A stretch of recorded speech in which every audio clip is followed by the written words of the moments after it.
Hi guys, Sir Jem, in-ear reader. So alamin natin kung ano ang reading mo for today. Just a reminder, this is a general reading. So this may or may not resonate with you, so don't take it personally. This is just a guide. This is also a timeless reading. So kung mapanood mo ito sa ibang panahon at ibang pagkakataon, possible na nakatadhanang mapanood mo ang reading na ito.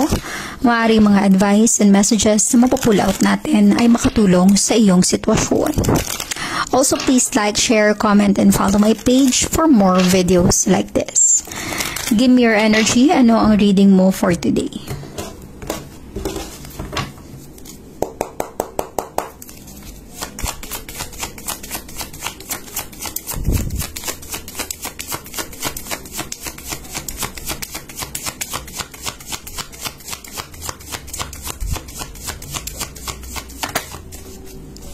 Okay. Let us see your energy. You have the Five of Pentacles, an Earth sign. Maaaring ang iba sa inyo ay connected with an Earth sign, Taurus, Virgo, and Capricorn. Posible rin na may letter E sa pangalan mo or may letter E sa pangalan ng person na connected sa iyo. Pero yung Five of Pentacles na ito, ang iba sa inyo ay nakakaranas ng kahirapan sa buhay. Okay? Para bang tagtuyot or yung feeling down. There's so much loneliness in this energy.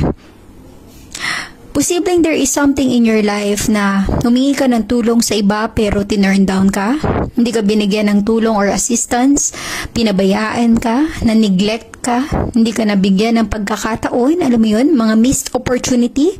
The Five of Pentacles is full of sadness and loneliness. Pero minsan, may mga bagay na dun lang tayo nakafocus sa mga problemang nai-encounter natin sa buhay. Yung Five of Pentacles na ito, para bang na ito ay isang reminder or nagsisilbing aral na wag ka lang mag-focus sa kung ano yung problemang dinadanas mo ngayon. Kasi kung titingin ka sa paligid, meron at merong magandang opportunity or positive energy na nandyan para sa'yo. Meron at merong mga taong willing at handang tumulong sa'yo.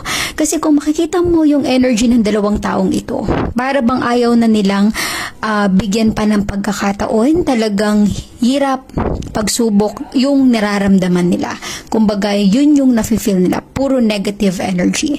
Pero kung you will take your energy as a positive energy, makikita mo yung opportunity sa paligid mo na posibleng meron kang nami-miss out or nasasayang na pagkakataon.